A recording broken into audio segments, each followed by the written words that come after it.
বিয়ে দিয়েন না, জারজ সন্তানের জন্ম সমাজে আর আপনারা দিয়েন না। আজকের মুসলিম সমাজ এই জারজ সন্তানের কথা বলতে বলতে এত ক্লান্ত। আজকের মুসলিম সমাজ মাদক নিয়ে, এই জুয়া নিয়ে, আজকে গার্জিয়ানদের চোখে ঘুম নাই। তার সন্তান বাইরে ঘুরে থাকে, কোন জায়গায় গাঁজা খেয়ে ঘুরে থাকে, কোন জায়গায় বাবা খেয়ে ঘুরে থাকে, মদ খেয়ে ঘুরে থাকে, আসে না? অধিকাংশ গার্জিয়ানের এই সমস্যায় জর্জরিত। এর পিছনে একমাত্র কারণ না, প্রধান কারণ হচ্ছে সুন্নাত তরিকায় মানবের বিয়ে না হওয়া। বাকি আরো কতগুলো কারণ আছে, বিস্তারিত আলোচনা করার মতো সময় নাই আমার হাতে।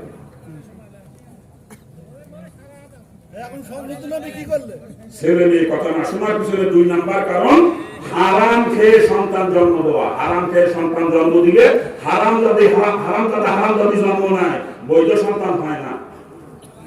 3 নাম্বার কারণ ছেলে মেয়ে কথা না শোনার পিছনে বেপর্দা মহিলার গর্ভে সন্তান জন্ম নেওয়া। বেপর্দা মহিলার গর্ভে কখনো নেক সন্তানের জন্ম হয় না। বেপর্দা মহিলার গর্ভে কখনো নেক সন্তানের জন্ম হয় না। আপনাদের কাছে পর্দা আছে জন্মের। আমি আসি আসরের নামাজের আগে পৌঁছাইছি। আসরের নামাজের আগে পৌঁছাইছি। আসরের নামাজ পড়তে মসজিদে যাওয়ার সময় দেখলাম রাস্তায় সব মহিলারা দাঁড়ায় দাঁড়ায় গল্প করতেছে। এক জায়গায় 8 জন, 10 জন, 5 জন, 6 জন এরকম। প্রত্যেক বাড়ির দরজায় দরজায় মহিলারা রাস্তার উপরে দাঁড়ায় দাঁড়ায় গল্প করতেছে। কোনটার মাথায় কাপড় আছে, কোনটার মাথায় কাপড়ও নাই। মাগরিবের নামাজ পড়তে গেছি, তাও একই অবস্থা। এশার নামাজ পড়তে গেছি, তাও একই অবস্থা। এই নামাজ পড়তে এখন স্টেজে আসলাম রাতে 11টা প্রায়, এখনো মহিলারা রাস্তায় রাস্তায় ঘোরে। ওয়াজ দিয়ে ভেস্তে চলে যাবেন গোষ্ঠী শুদ্ধ নাকি? তাফসীর মাহফিল দিয়ে ভেস্তে চলে যাবেন নাকি? এই তাফসীর মাহফিলে গোষ্ঠী শুদ্ধ জাহান্নামে যাবেন। গোষ্ঠী শুদ্ধ, এই তাফসীর মাহফিল দিয়ে গোষ্ঠী শুদ্ধ জাহান্নামে যাবেন। পর্দা আল্লাহ তাআলা ফরজ করছে নাকি নফল? পর্দা ফরজ না নফল? শরীয়তে যত ফরজ হুকুম আল্লাহ পাকে, তার ভিতরে পর্দার গুরুত্ব সবচেয়ে বেশি। নামাজ ফরজ ঠিক আছে, কিন্তু 24 ঘন্টা খানিক নামাজ ফরজ। 5 ওয়াক্ত ফরজ নামাজ 17 রাকাত। 17 রাকাত নামাজ পড়তে 1 ঘন্টা লাগে না, কম লাগে অনেক। তারপরে আমি 1 ঘন্টা দিচ্ছি। 24 ঘন্টার ভিতরে ঘন্টা খানিক নামাজ ফরজ। 12 চাঁদের ভিতরে মাত্র 1 চাঁদ রোজা ফরজ। যাকাত মালদার জন্য বছরে 1 বার দেওয়া ফরজ। হজ মালদার জন্য জীবনে 1 বার করা ফরজ। কিন্তু পর্দা 24 ঘন্টা ধরে ফরজ। 24 ঘন্টা 1 সেকেন্ডের জন্য যদি কেউ বেপর্দা হয়, সাথে সাথে একটা কবিরা গুনাহ, সাথে সাথে আর একটা কবিরা গুনাহর নিম্নতম সাজা 7000 বছর জাহান্নাম। চিৎকার দিয়ে বলেন নাউজুবিল্লাহ। এটা হলো পর্দার গুরুত্ব। আর পর্দার এরিয়া কতটুকু? শরীয়ত যাকে বিয়ে করা হারাম করেছে তার সঙ্গে শুধু দেখা দেওয়া যায়, আর শরীয়ত যাকে বিয়ে করা জায়েজ করেছে তার সঙ্গে দেখা দেওয়া হারাম। এটা হলো পর্দার এরিয়া।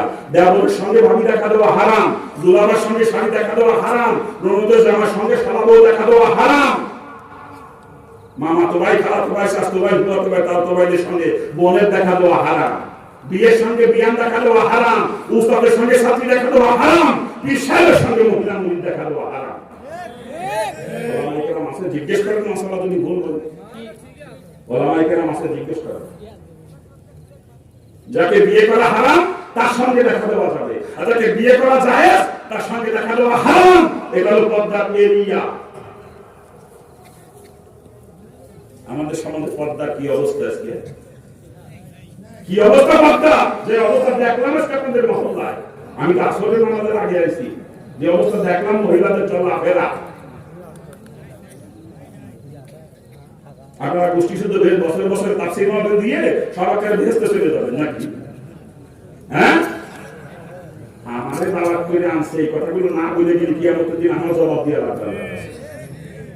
অন্যান্য বক্তারা পাম্মার আওয়াজ করে, কর্তৃপক্ষের পাম্মারি আসমানে উঠে যায়, কিন্তু আমি কর্তৃপক্ষের পাম্মারি আসমানে উঠে না, আমি কর্তৃপক্ষের আগে সাইজ করি না। কর্তৃপক্ষ যারা আমার দাওয়াত দিয়ে আনছে, এরা কিয়ামতের দিন আমার পিছন থেকে টাইনে ধরবে। ওই হুজুরে দাওয়াত করে নিয়েছিলাম, ভালো মন্দ খাওয়াইছিলাম, টাকা দিয়েছিলাম, হুজুর যদি ওই দিন সত্যি কথাটা বলতে আমরা জাহান্নামে যাইতাম না।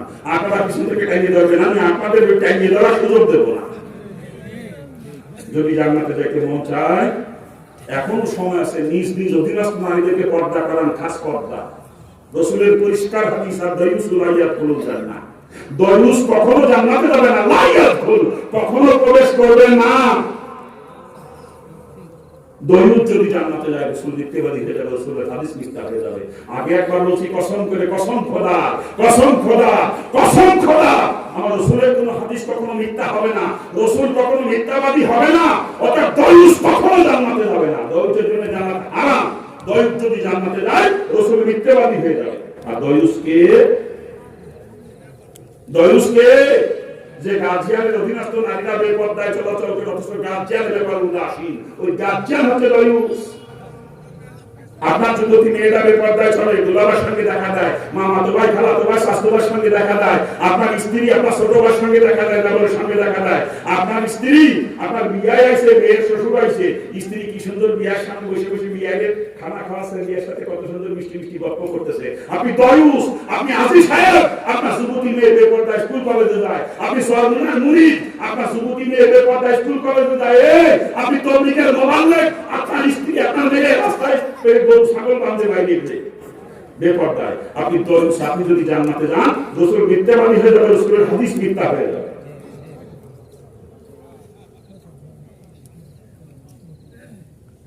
খারাপ লাগতেছে আপনাদের?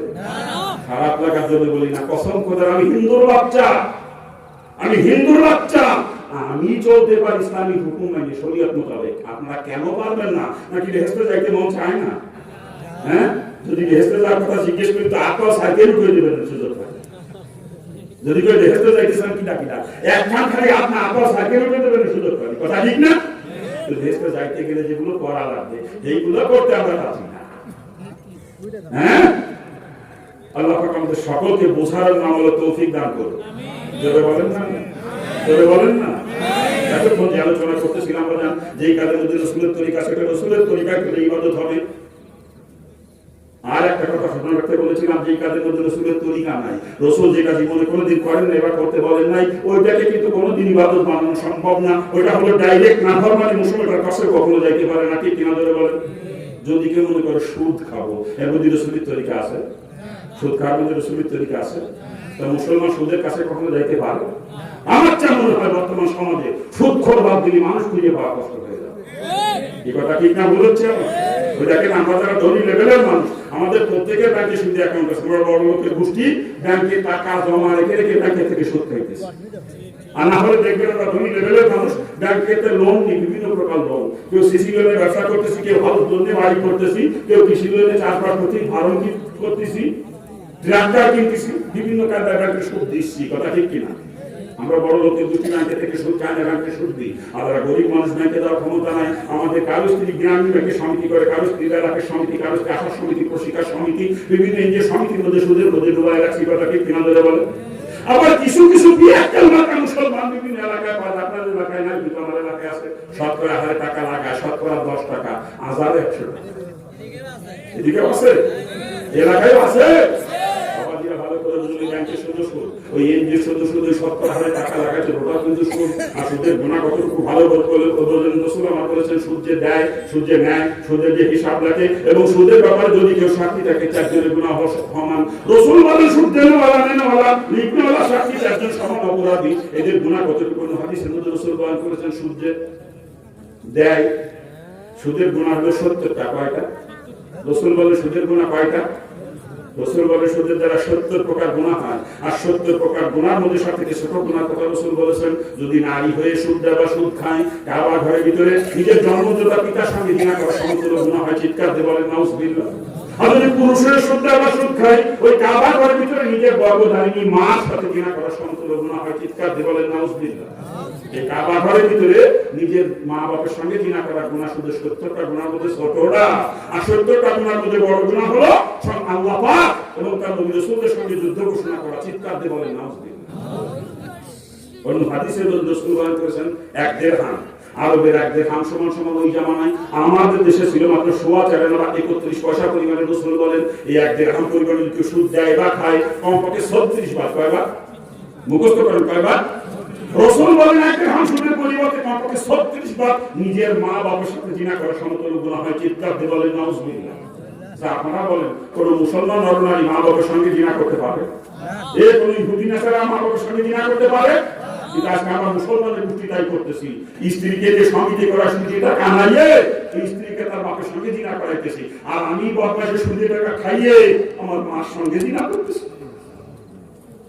মুসলমান পাও ধরেছি, পাও ধরেছি। যদি জান্নাতে যেতে মন চায় এখনো সমাজে তওবা করেন, তওবা করে আল্লাহ মাফ করে দিবে। আল্লাহ আশার বাণী শুনাইছে, লা তাকনাতু মিন রাহমাতিল্লাহ, বান্দা আমার রহমত থেকে রইয়া শেষ না, এতদিন শুনে ভিতরে লিপ্ত ছিলি, তওবা করে ফিরে আয়, তো তওবা করতে দেরি হবে, আমি আল্লাহ তোকে মাফ করতে দেরি করব না। আমরা পারি না তওবা করতে, আমরা পারি না তওবা করতে। এই এত রাত্রে তার মাথা নাকানি করো কি?